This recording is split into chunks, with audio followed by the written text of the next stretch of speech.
নমস্কার সবাইকে। সবাই কেমন আছেন? শিল্পা সৌভিক লাইফস্টাইলের একটি নতুন ভিডিওতে সবাইকে স্বাগত। আজ হচ্ছে শনিবার, সকাল এখন 7টা বাজে। সকাল সকাল ঘুম থেকে উঠে গিয়েছিলাম, তারপর ফ্রেশ ট্রেশ হয়ে নিয়ে পর চা করে নিয়েছিলাম।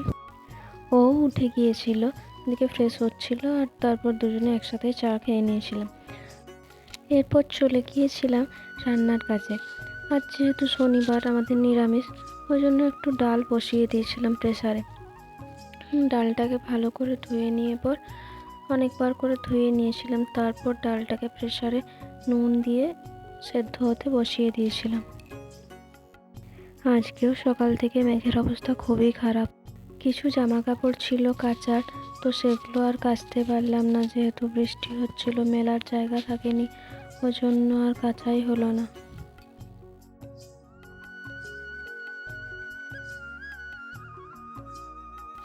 ওদিকে আমি ডালটাকে প্রেসারে সিদ্ধ হতে দিয়ে চলে গেছিলাম বিছানাটা গোছানোর জন্য।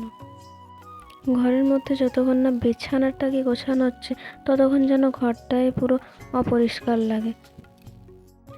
বিছানা অগোছালো থাকলে একদমই দেখতে ভালো লাগে না, ওই জন্য আগেই সবার প্রথমে বিছানাটা তোলার চেষ্টা করি সকালে।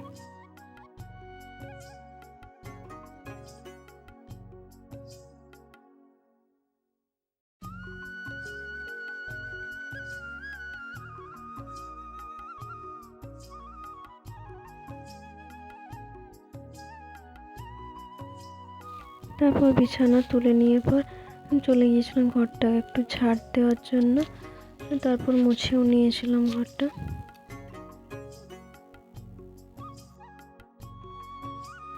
আর ওইদিকে শুরু হয়ে গিয়েছিল আবার বৃষ্টি। আমার ওদিকে ডাল রান্না আর ভাতও হয়ে গিয়েছিল, আর এদিকে ওকে বলেছিলাম, আমি বাঁধাকপিটা কেটে দিয়েছিলাম, সব রেডি করে দিয়েছিলাম। ওকে বলেছিলাম বেসনটা দিয়ে একটু মাখতে, যেহেতু শনিবারের জন্য বাঁধাকপির একটু পকোড়া করব। ও বলল আমি করে নিচ্ছি পকোড়াগুলো, তার জন্য ওই করছিল। পকোড়াগুলো ভাজা এখানে হয়ে গেছিলো, তারপর ও স্নান হয়ে গেছিলো, তারপর আমি খেতে দিয়ে দিচ্ছিলাম। আর আজ ডাল করেছিলাম, আর একটু সবজি ছিল, আর বাঁধাকপির পকোড়া আর একটু আচার ছিল, সেই দিয়েই খেয়ে নিয়েছিলাম। আমার আবার মাছ মাংসের থেকে নিরামিষ খাবারটাই বেশি ভালো লাগে। আর সপ্তাহে একটা দিন তো নিরামিষ খাওয়াই যায়, সারা সপ্তাহ তো মাছ মাংস খাই, একদিন না হলে নিরামিষটাই খাই।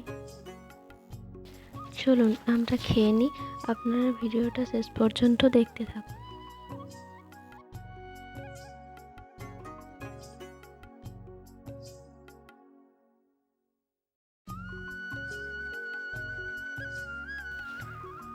সকালে খাওয়া দাওয়া হয়ে যাওয়ার পর আর সেরকম কোনো ভিডিও করা হয়নি। তারপর দুপুরে আবার একটু খেয়ে নিয়েছিলাম, তারপর ও আবার অফিস চলে গিয়েছিল, আমিও ঘরে একা একাই ছিলাম। তারপর বিকেলবেলা একটু ঝটফট দিয়ে নিয়ে পর একটু কাজ করতে বসেছিলাম। একা একা বিরক্তি লাগছিল, ওই জন্য কিছুক্ষণ গান শুনলাম, তারপর বসেছিলাম আবার, তারপর কাজ নিয়ে বসেছিলাম। ওরও আসতে এখন দেরি হবে, সেই সন্ধে। তারপর রাত্রিবেলা লুচি করেছিলাম, ওই জন্য আগের থেকে আমি ময়দাটা মেখে রেখেছিলাম। আর লুচির সাথে করেছিলাম সয়াবিন আলুর তরকারি, তার জন্য আমি আলু আর সয়াবিনটাও প্রেসারে আগে সিদ্ধ করে নিয়েছিলাম, তারপর ও তরকারিটা করলো। এখানে আমি তরকারিটা ঢেলে রাখছিলাম, তরকারিটা আগেই করে নিয়েছিলাম। তারপর এখানে লুচিগুলো বেলে নিচ্ছিলাম, আর ও ওইদিকে লুচিগুলো ভাজছিল। তারপর লুচি ভাজতে ভাজতে তারপর ও একটু বাইরে গিয়েছিল, জিও মার্ট থেকে কিছু অর্ডার দেওয়া। কি গো, আজকে আবার কি নিয়ে এলে? দেখো দেখো কি আছে দেখো। অনেক কিছু আছে মনে হচ্ছে তো। তারপর এখানে জিও মার্ট থেকে কী কী এসেছিলো সেটাই আমি খুলে দেখছিলাম, যেহেতু আমি দেখিনি অর্ডার কী কী করেছিল। এখানে পেঁয়াজ অর্ডার করেছিল, তার মধ্যে একটা পেঁয়াজ পচা ছিল, সেটাই ওকে দেখাচ্ছিলাম। আর তার সাথে আরও দু একটা জিনিস ছিল, আলু, দুধ। তারপর জিনিসপত্রগুলো সব গুছিয়ে রেখে তরকারিটা একটু গরম করে নিয়েছিলাম খাওয়ার আগে, যেহেতু অনেকক্ষণ আগে করেছিলাম, ঠান্ডা হয়ে গেছিলো। আর এখানে খাবারটা আমি বেড়ে নিচ্ছিলাম, দুজনে একসাথে খেতে বসে পড়বো। ব্যাস, আজ তবে এইটুকুই। দেখা হবে আবার নতুন কোনো ভিডিওতে।